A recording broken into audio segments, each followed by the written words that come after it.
बोलो बोलो मचल के सुभान अल्लाह खुद करके कह दे सुभान अल्लाह खुद करके बोले सुभान अल्लाह कह दो मचल के सुभान अल्लाह कि मैं पढ़ूँ ना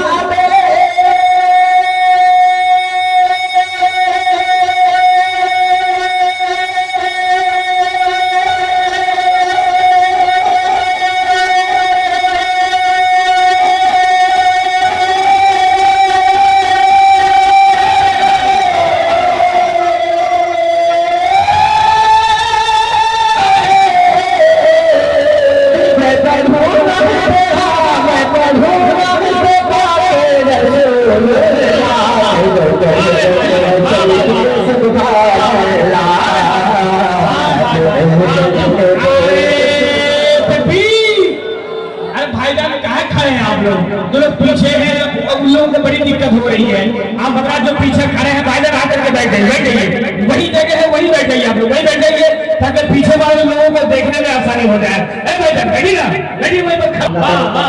हमारे कोने रजा भाई मुल्ला सलामत रखे और बाबा ये कोने मिलत गुलाम मुस्तफा साहब के अल्लाह ताला अपने राज में मेरे खुशी अता फरमाए। और जो भाई खड़े हैं इंशाअल्लाह ताला सरकारी नमाज के सजदे में इंशाअल्लाह ताला वो बैठ जाएंगे। मोहब्बत से कहा है या रसूल अल्लाह सुनो तो कह दो मैं चल के सुभान अल्लाह बोलो बोलो मैं चल के सुभान अल्लाह एक हिरनी को जिस दम लिया था फसा, एक हिरनी को जिस दम लिया था फसा, एक हिरनी को जिस दम लिया था फसा, बदले हकीकत से हो गई वो रिहा, बदले हकीकत से हो गई वो रिहा, एक हिरनी को जिस दम लिया था फसा, एक हिरनी को जिस दम लिया था फसा, बदले हकीकत से हो गई वो रिहा, बदले हकीकत से हो गई वो रिहा। जब कहा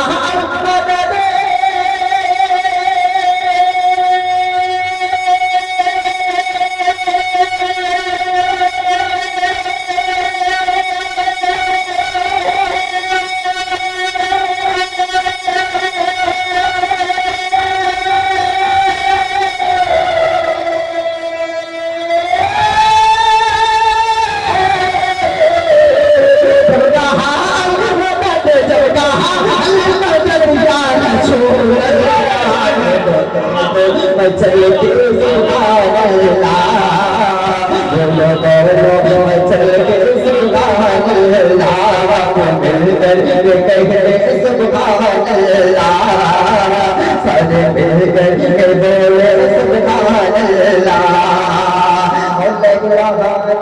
लगी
चल के सुभान अल्लाह तो मिल करके बोले सुभान अल्लाह।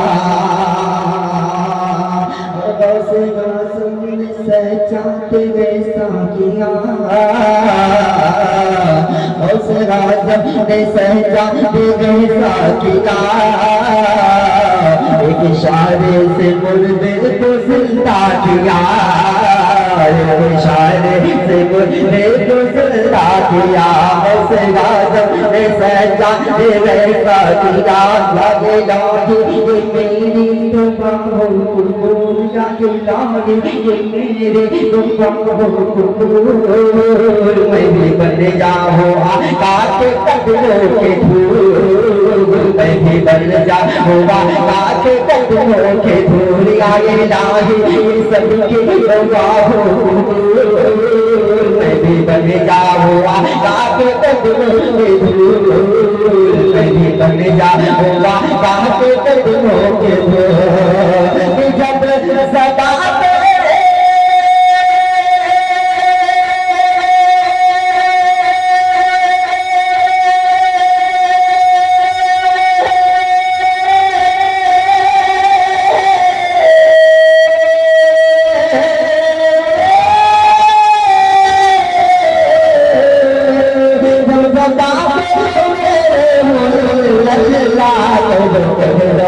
चल के सुभान अल्लाह तो मिल करके बोले सुभान अल्लाह।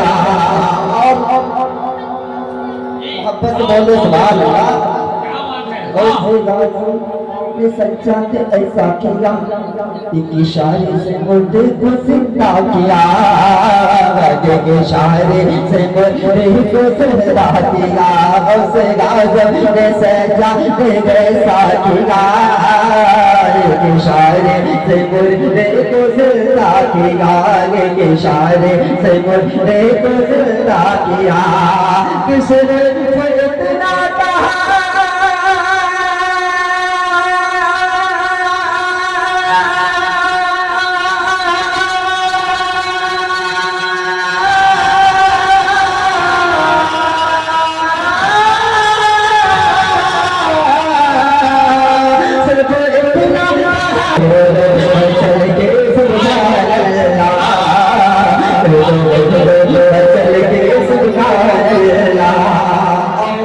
मोहब्बत से बोल दीजिए या रसूल अल्लाह,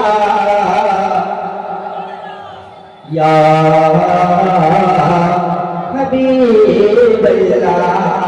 बड़े तेजी के साथ एक मतलब शेर समाते हैं, हज़रत को बहुत पसंद है कि आंखें भिगो के दिल को, आंखें भिगो के दिल को मिला कर चले गए, आंखें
ये आखिरी शेर रिपीट को माइक अपने साथ रिपीट को कम कर दे, रिपीट को कम कर दे।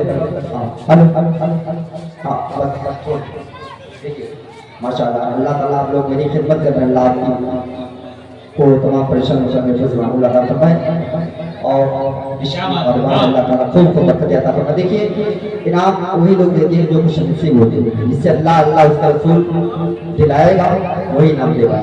हर किसी की बस की बात नहीं। ना पढ़ना अल्लाह ताला की सुन्नत है और ना सुन करके देना सरकार की सुन्नत है, ये तो माशाल्लाह सबको पता है। तो मतलब मुलाजा करें एक बार मोहब्बत से बोलने सुभान अल्लाह कि ऐसे गए कि सब तो भुला करे चले गए। आवाज कुछ करिए बस इसी में छोड़ दीजिए, बहुत अच्छा बता। रिपीट को कम करें, रिपीट को कि ऐसे गए कि सब तो भुला करे चले गए, आखिर भिगो के दिल को हिला करे चले गए, ऐसे गए कि सब तो भुला करे चले गए। और उम्रे तमाम दीन की, उम्रे तमाम दीन की खिदमत में काट दे, उम्रे तमाम दीन के, उम्रे तमाम दीन के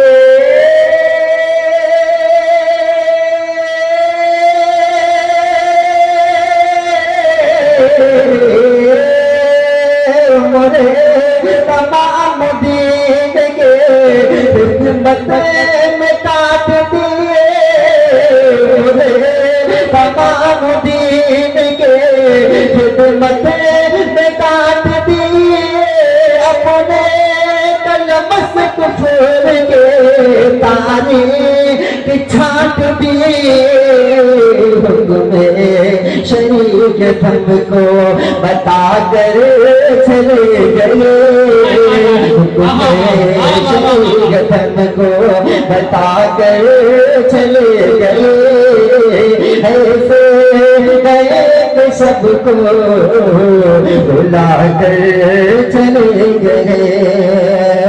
किसी नाम उनके फतेह आंखें भिगो के दिल को हिला कर चले गए, ऐसे गए कि सबको बुला कर चले गए।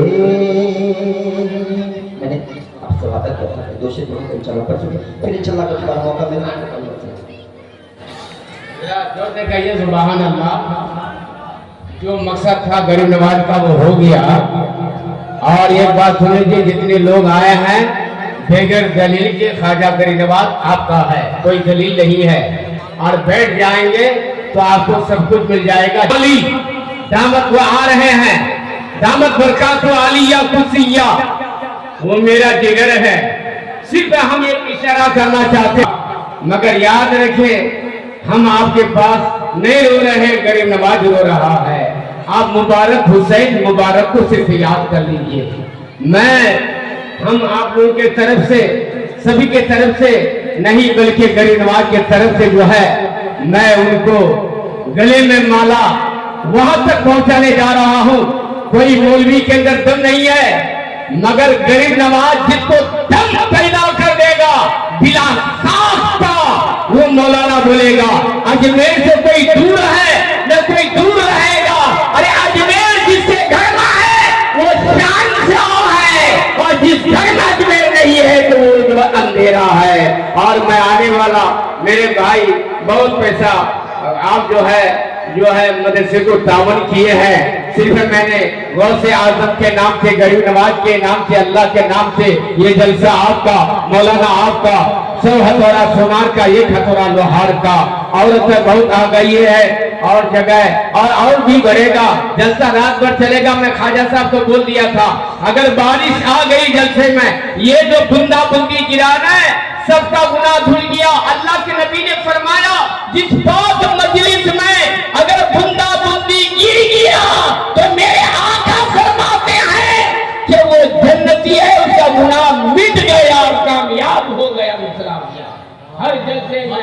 सारे लोग जलसा करता मार्च में, फरवरी में, जनवरी में। मैं भी किया हूँ, मगर इस बार मेरा जलसा नहीं है, ये गरीब नवाज का जलसा है। कसम खुदा गरीब नवाज का जलसा है। मैंने कहा अगर बारिश होगी तो मत कराइए, अगर जब बारिश हो जाएगी तो फिर मत कराइए, नहीं होगी तो बारिश जो है नहीं होगी तो जो जलसा करा दीजिए। ये गरीब नवाज का जलसा, जितना लोग है सब गरीब नवाज का, सब जन्नती इंसान है। और मैं 11,000 रुपये मेरे भाई, 11,000 हमारे जो है जनाब तौसीफ आलम साहब दालुम गरीब नवाज आलमिया सरकारी गरीब नवाज साहब है। लो ये जो है वहां तक की मंजिल, जहाँ जिस मंजिल में जहाँ बैठेंगे जो है कहाँ पटना में लीजिए माशाल्लाह। अरे भैया जी हाँ जी। अस्सलामु अलैकुम वरहमतुल्लाहि वबरकातुहू। मंच में इस जलसे में जिला चेयरमैन फैयाज आलम साहब और इस मदरसा के डायरेक्टर नाज़ीम गुलाम मुस्तफ़ा साहब और दूर दराज से आए हुए उलमाए इकराम, हाफिज़े कुरान,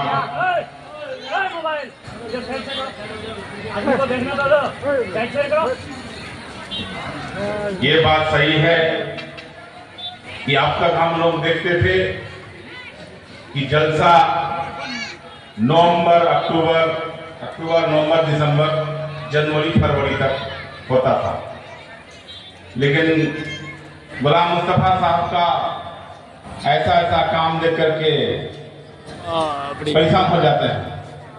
इस बरसात में भी आपने साबित कर दिया कि आदमी चाह लेने से कुछ भी हो सकता है। मैं आपका तहे दिल से शुक्रगुजार हूं। आपने मुझे जलसा में दावत दिया और जो उलमा इकराम होते हैं वो अल्लाह ताला के खास बंदे होते हैं और जो इंसान उलमा इकराम का एहतराम नहीं करेगा वो जन्नती नहीं हो सकता है। उलमा इकराम चाहे वो हाफिज़ कुरान हो या उलमा इकराम हो, यानी कुरान से ताल्लुक रखने वाले हो या हदीस से ताल्लुक रखने वाले हो, क्योंकि हम लोग तो ना कुरान पढ़े हैं ना हदीस पढ़े हैं। इन्हीं लोगों के जुबान से हम लोग सुनते हैं कि हम लोग मुसलमान वो मोमिन नहीं हो सकता। वो तो फिर बहुत सारे फिरका है, 72 फिरके हैं। आज उलमा इकरामों का जो ये जलसा है हम लोगों को सुनना भी चाहिए। मैं इतना ही कहूंगा कि माँ बाप जिंदा है, मैं उसको थोड़ा सा, क्योंकि हम लोगों का माँ बाप तो है ही नहीं, तो हम लोग उस मकाम को हासिल कर सकते हैं। अगर जिस आदमी का माँ और बाप जिंदा है वो अगर चाहे तो वो जन्नत जा सकता है। आप चाहे 5 वक्त नमाज पढ़िए, चाहे हज कर लीजिए, हत्ता के यहां तक कहा गया है कि 2 खत्म कुरान पढ़ लीजिए, लेकिन अगर आपका माँ बाप राजी नहीं है तो आप जन्नत नहीं जा सकते।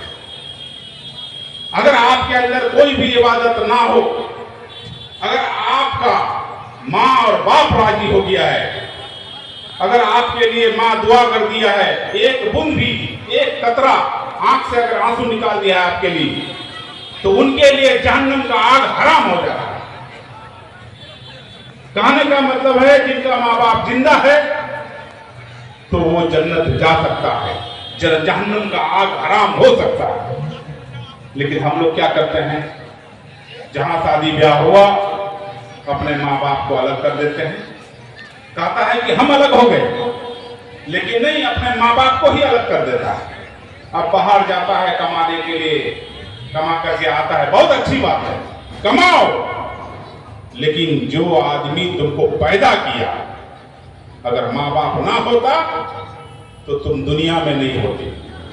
इसलिए अपने माँ बाप को एहतराम कीजिए और अपना माँ का जितना सेवा करना पड़े सेवा कीजिए अगर जन्नत जाना है। आज हम लोग क्या सोचते हैं कि बाहर कमा करके 10 बीघा जमीन खरीद लिए, 3 मंजिला बिल्डिंग उठा लिए, बैंक में मेरा 10 लाख रुपया जमा है, यही मेरा कामयाबी है। ये कामयाबी आपका नहीं है।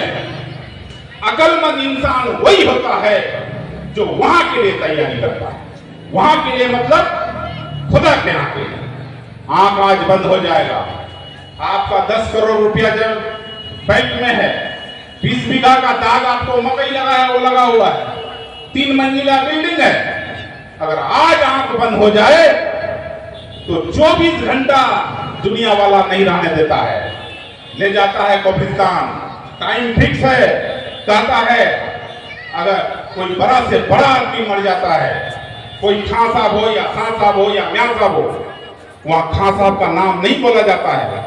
वहां क्या बोला जाता है कि लाश को जल्दी दफनाओ, इस लाश को थोड़ा सा सरकाओ, मिट्टी मिजिल हो गया लाश का, जनाजा हो गया लाश का, यानी आपका नाम तक भूल जाता है दुनिया वाला। याद कीजिए, हम लोगों का कामयाबी दुनियावी कामयाबी में नहीं है। हम लोगों का कामयाबी वहां का जो तैयारी करता है वही अक्लमंद इंसान होगा। और दोस्तों, मैं अपने माँ बहनों से कहना चाहूंगा, क्योंकि मेरे माँ बहन भी यहाँ बहुत सारे लोग हैं, क्योंकि हम लोग के माँ बहनों से कहना चाहूंगा कि आप 5 वक्त नमाज पढ़िए। आप हत्ता के हज भी कर लिए होंगे, अगर आपका सोहर राजी नहीं है तो आप जन्नत नहीं जा सकते, किसी भी कीमत पर नहीं जा सकते हैं। अगर आपको जन्नत जाना है, अपने सोहर को राजी कर लो, क्या कहते हैं कि जहन्नम का आग हराम हो जाए। अगर आपका सोहर दिल में, अगर खाली दिल में बोले नहीं, अगर ये दिल में नाराजगी हो जाए कि शायद मेरा बीबी अगर पानी ला के देता तो अभी अच्छा होता, और डर से आपको नहीं बोला है, अपना दिल में ये बोला है, नाराज अगर हो गया है, तो समझ जाइए आपके लिए जन्नत का दरवाजा बंद हो जाएगा। इसलिए मैं अपने माँ बहनों से कहना चाहूंगा कि अपना सोहर का एहतराम कीजिए, अपने सोहर का इज्जत कीजिए, अपने सोहर को, क्योंकि अल्लाह ताला ने कहा है कि अल्लाह के बाद, हुजूर सल्लल्लाहु अलैहि वसल्लम के बाद अगर कोई है तो वो सोहर, जिसका मर्तबा बहुत ज्यादा है। और मैं आज हमारे क्षेत्र में जो नौजवान साथी है उनके लिए मैं कुछ कहना चाहता हूं। नौजवान साथी, सिर्फ फेसबुक और व्हाट्सएप चलाने से आपका कामयाबी नहीं हो जाएगा। आज जो मैट्रिक का रिजल्ट आया है, इंटर का जो रिजल्ट आया है, बीए का जो रिजल्ट आया है, उसमें लड़की लोगों का नंबर ज्यादा है। हमारे जो नौजवान साथी है, हमारे नौजवान साथी भटक गए हैं फेसबुक और व्हाट्सएप में। ये आपका कामयाबी नहीं है। आप जब परिवार वाले हो जाएंगे, 2 बच्चे हो जाएंगे, 4 बच्चे हो जाएंगे, जब आपका बच्चे को स्कूल में पढ़ाने का मामला आएगा, जब आपको स्कूल फीस भरने का मामला आएगा, तो उस समय आप मजबूर बूढ़ा हो जाएंगे, या फिर आपका पिताजी इस दुनिया से चल बसेंगे, यानी आपको खुद मुख्तारी होना पड़ेगा। उस समय दोस्तों, अगर नौजवान साथियों, अगर तरक्की करना है, दुनिया अगर हासिल करना है, तो अपने आप को जब बाप दुनिया में है, माँ दुनिया में है, उसी समय आपको कामयाबी हासिल करना चाहिए। मैं ये नहीं कहता हूं कि आप बिजनेस मत कीजिए, लेकिन मैं इतना कहूंगा कि आने वाला समय जो है, आने वाला समय कंप्यूटराइज हो जाएगा, यानी कि आप बगैर पढ़े लिखे का, बगैर पढ़ाई लिखाई का इस दुनिया में आपको अगर अंधा भी बोला जाएगा तो कम है, बहरा भी बोला जाएगा तो कम है, विकलांग भी बोला जाएगा तो कम है, क्योंकि आने वाला समय जो है ये हो जाएगा कंप्यूटराइज। यानी आप अगर अभी आप देखते होंगे कि आप कोई सब्जी वाला दुकान में जाएंगे तो पेटीएम लिखा हुआ है, यानी मोबाइल पे, मोबाइल से मोबाइल पे हो जाता है, यानी आपको बैंक जाना नहीं पड़ता है, अभी मोबाइल पे हो जाता है, मोबाइल से ट्रांसफर हो जाता है। तो इसी को बोला जाता है कंप्यूटराइज, कंप्यूटर युग। यानी आने वाला समय जो है ये जाने वाला नहीं है, बगैर पढ़ा लिखा का आदमी ये दुनिया जाने वाला नहीं। इसलिए मैं नौजवान साथियों से कहूंगा कि एक टाइम खाना छोड़ देना, लोगरा हाट का गोश्त छोड़ देना, लेकिन आप अपने बच्चे को पढ़ाना, क्योंकि आने वाला समय बहुत खतरनाक आने वाला है। आप देखे होंगे कि इंडिया का हालात क्या है। कभी हम लोगों के ऊपर 3 तलाक का मामला थोपा जाता है, कभी हम लोगों से बाबरी मस्जिद छीना जाता है, कभी 370 धारा खत्म कर दिया जाता है, और आज जो है, आज हमारे माथे पर काला कानून थोपा गया है। वो कौन सा काला कानून है? वक्फ संशोधन बिल। ये काला कानून के तहत आपको क्या होने वाला है मैं बता रहा हूं आपको। आपसे मदरसा छीने जाएंगे, आपसे मस्जिदें छीने जाएंगे, आपसे दरगाह छीने जाएंगे, आपसे कब्रिस्तान छीने जाएंगे, और आपसे जो वक्फ किया हुआ है हमारा बाप दादा का जमीन, वो सरकारी हो जाने वाला है। अभी तो मामला सुप्रीम कोर्ट में है। अगर सुप्रीम कोर्ट वाला कुछ अगर हम लोगों का राहत करे तो करे, या नहीं तो कानून पास हो चुका है। कानून ये पास हो चुका है, आपसे कब्रिस्तान का कागजात मांगा जाएगा, और आप अगर कागजात नहीं दिखा पाएंगे तो वो कब्रिस्तान सरकारी हो जाएगा। हो सकता है कि कल चल के जिस तरह से रेलवे स्टेशन को बेचा गया है, हवाई अड्डा को बेचा गया है, जिस तरह से उसी तरह से अडानी और अंबानी मालिक हो जाएगा एक भी। और आपसे मस्जिद का भी कागजात मांगा जाएगा। मस्जिद का कागजात आप दिखाए तो ठीक है, नहीं तो वो मस्जिद भी सरकारी हो जाएंगे। यानी आप नमाज उसमें नहीं पढ़ सकते हैं, आपसे ईदगाह भी ले जाएंगे। आप कागज अगर नहीं दिखा पाएंगे तो आपसे ईदगाह का जमीन भी ले लेंगे। और जो दरगाह में जो पैसा चंदा पड़ता है, उस चंदा में वो सरकार का मालिक हो जाएगा। और उसमें जो कमेटी बनेगा 5 आदमी 7 आदमी का, तो उसमें 4 आदमी गैर कौम होंगे, 3 आदमी आपके कौम का होगा। और जो कब्रिस्तान जो होंगे, उसमें जो हमारा या आपका या किसी का भी अगर मौत हो जाता है, तो उसमें क्या करेगा? आपको सबसे पहले रसीद कटाना पड़ेगा। उसमें सरकार की तरफ से एक तय किया जाएगा, 500 रुपया लाश या 1000 रुपया लाश, 5000 भी हो सकता है। तो रसीद काटने पर ही आपको दफनाया जाएगा। और इसी के रोकने के लिए हमारे जो नेता हैं ओवैसी साहब, वो सुप्रीम कोर्ट गए हैं। सुप्रीम कोर्ट में फैसला अगर आ जाता है तो हो सकता है कि हम लोग का भला हो जाए। आज ओवैसी साहब अकेले सांसद हैं, लोकसभा में आंख से आंख मिलाकर के बात करते हैं। आज उन्हीं के वजह से जो है नरेंद्र मोदी और क्या कहते हैं अमित शाह डरा हुआ है, वरना ये काला कानून हम लोगों को पता नहीं चलता। अगर ओवैसी साहब हमारा वहां नहीं होता तो ये काला कानून हमको मालूम नहीं होता। जिस तरह से कानून पास हो जाता है, उस तरह से हम लोग अनजान रहते। वो तो मौका मिला कि जानकारी हुआ कि हमारा कब्रिस्तान छीने जाएंगे, हमारा ईदगाह छीने जाएंगे, हमारा मदरसा छीने जाएंगे, हमारा दरगाह छीने जाएंगे। जब जानकारी हुआ ओवैसी साहब को, तब वो उन्होंने सुप्रीम कोर्ट में जाके केस किया है। अगर राहत मिला तो ठीक है, नहीं मिला तो फिर हम लोग आंदोलन करेंगे। मेरा कहने का मतलब है कि यादव का नेता है, मेरा कहने का मतलब है कि हरिजन का नेता है, आदिवासी का नेता है, कुर्मी का नेता है, सिख का नेता है, बहुत सारे जितने भी गैर कौम हैं सारे नेता हैं, लेकिन आपका कौम का नेता कोई नहीं है।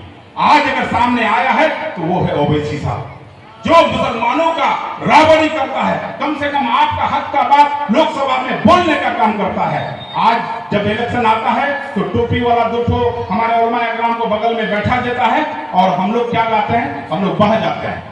हम लोग नहीं, हम लोग 20 आदमी का टोली रहेंगे, लेकिन हम लोग मजबूती से रहेंगे। ये कान खोल करके सुन लीजिए, अपने लोगों को समझाइए कि अगर हक लेना है तो हम सबको एकजुट रहना पड़ेगा। वरना भाई आने वाला समय में आप फिलिस्तीन का हाल देखते हैं, गाजा का हाल देखते हैं, बर्मा का हाल सुने होंगे, इराक का हाल सुने होंगे, वैसा हाल हमारा भारत में होने वाला है। आप यहाँ छोड़िए, आप यूपी में जाके देखिए, योगी जो है अपने घर का छत में नमाज पढ़ने नहीं देता है। ये गौर करने की बात है। इसीलिए हम लोग किशनगंज में हैं तो हम लोग को जानकारी नहीं मिलता है। इसलिए मैं कहना चाहूंगा, आप लोगों से आग्रह करना चाहूंगा कि हम लोग एकजुटता का परिचय दीजिए। हम लोग यहाँ से लड़ाई बिहार से शुरू करेंगे, केंद्र तक लड़ेंगे। अगर हम लोगों का 10 सीट भी हो जाता है तो हम लोग बिहार में उप मुख्यमंत्री का दावा पेश कर देंगे। आने वाला समय में लोकसभा में अगर 10 सीट भी हो जाता है तो नरेंद्र मोदी का आंख से आंख मिला करके हम लोग कानून पास होने नहीं देंगे। ये हम लोगों का वादा है, ये MIM का वादा है, ये असदुद्दीन साहब का वादा है। यही कहा करके मैं, क्योंकि आज ये तो जलसा है, ये तो राजनीतिक सभा है नहीं तो मैं बहुत सारा बयान करता। इतना जरूर कहूंगा कि आने वाला समय आपको सोच समझ करके कदम उठाना है। ऐसा ना हो कि कब्रिस्तान से लाश उठ जाए, ऐसा ना हो कि फिर आपका पोस्टमार्टम हो जाए, ऐसा ना हो जो जमीन का दलाली हो रहा है बहादुरगंज में वो शुरू हो जाए, ऐसा ना हो जो पुलिसी राज शुरू हो जाए, ऐसा ना हो जो कर्मचारी जो खुलेआम पैसा ले रहा है, आप पैसा दीजिए तो शुद्धिकरण, आप पैसा नहीं दीजिए तो अस्वीकृत किया जाता है, आप रजिस्ट्री करने चले जाइए, बगैर पैसा का रजिस्ट्री नहीं होता है। आने वाला समय बहुत खतरनाक है, इसीलिए सोच समझ करके कदम उठाइएगा। यही बोल करके मैं अगर ज्यादा बोला हूं तो उसके लिए माफी का ताल्लुक। अस्सलाम वालेकुम व रहमतुल्लाहि व बरकातुहू।